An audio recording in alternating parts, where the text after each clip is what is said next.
Hi first grade friends. Alright, so yesterday you learned about Amun-Ra and the gods of ancient Egypt. Today's topic is actually something that you had asked me about the first day that we talked about Egypt when we talked about what we were going to start learning. We are going to learn about the Great Pyramid of Egypt. Okay? So what I want you guys to do is get ready, sit back in your seat, and let's transport ourselves back to ancient Egypt once again.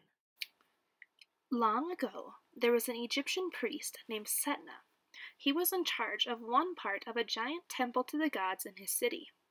Setna had a daughter named Awerhu, whom he loved very much. When Awerhu was old enough, her father took her on a boat trip down the Nile to a place called Giza, so she could see the Great Pyramid there.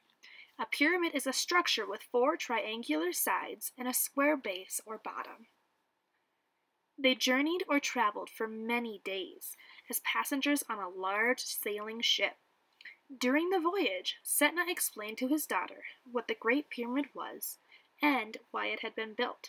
He said, "We Egyptians say that far to the west lies a place called the Beautiful West.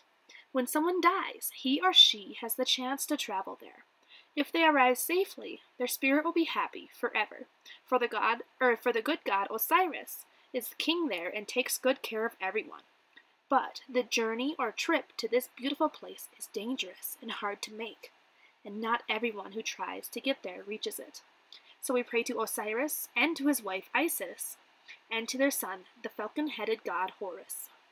If they wish to do so, these 3 can help us reach the beautiful West with their powers, so we must make very, very sure that they like us.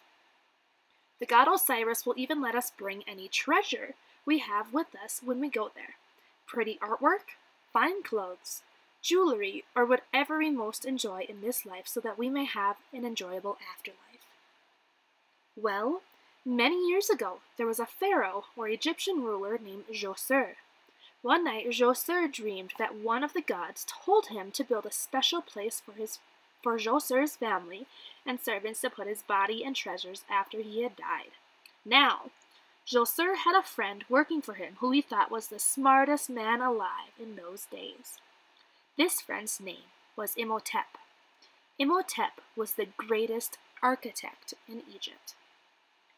At this point, Setna's daughter Awerhu interrupted. "Father, what is an architect?" "An architect is a person who decides how a building should look and draws the plan that the builders follow. Today in Egypt, our builders usually follow the same plans that Egyptian architects have used for thousands of years. But Imhotep was the one who first created many of those plans. He must have been the best architect ever." Pharaoh Djoser certainly thought so. He called Imhotep to the palace and told him about the dream. The pharaoh said, "Imhotep, build me a building that reaches up toward the sky in honor of the gods. Make the middle of it an open space for me and for my treasures. For after I die, make it special." So Imhotep built the first pyramid. The bottom of it is an enormous square, and then the 4 sides reach upward, leaning in toward one another until they meet at the top. The sides of that first pyramid are built as steps, making it easier to climb up the outside.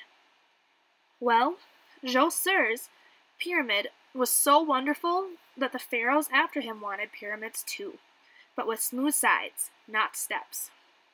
Much later came another pharaoh named Khufu. Do you guys remember what a ruler in ancient Egypt was called?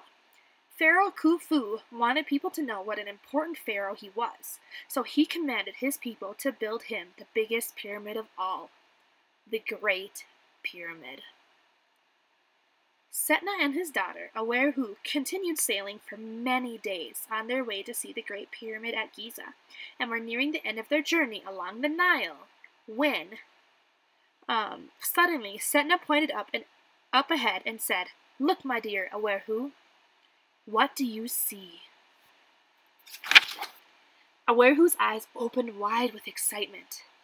"Is that the top of the Great Pyramid, Father? Are we getting close?" It is the top, but we are still a long way from it. We will not be there until tomorrow. It will start getting dark soon, so we will still be stopping shortly. But it is so tall that we can begin to see it even from this distance. The top of the pyramid shone brightly. It is like the sun, Father, Awehu exclaimed. That is because the top is covered in gold that the Pharaoh ordered to be brought from his mines in the desert, and the sides are covered in a smooth white stone.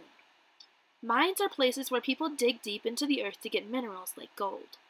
The pyramid shines in the sun. The whole top is gold? Yes, you see, Pharaoh Khufu wanted to show how powerful he was. He said, I am the greatest ruler on earth, and the god of the sun, Amon-Ra, is the greatest of the gods, the one who created the world. My pyramid will shine in the sunlight to honor Amon-Ra and to remind everyone that just as he created the world, I created the pyramid and am also great. I will be famous forever. Setna looked again at the shining peak, and all these years later, Awehu, we are indeed standing here talking about Pharaoh Khufu. But now it's time for our boat to dock for the night. We will go into the town over there and get some dinner. Then we will go to sleep. Because I am a priest at the temple of Karnak, we are invited to stay at the temple in this place. Come on then. You will get to see the Great Pyramid up close tomorrow. It's the most amazing building ever made. And they stepped off their boat onto the wooden dock at the shore.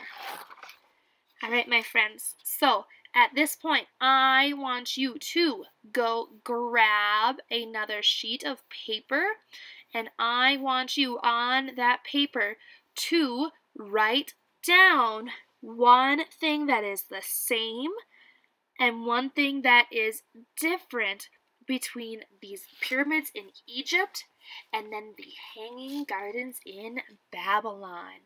Thank you for listening to the story, and I look forward to seeing you all again soon.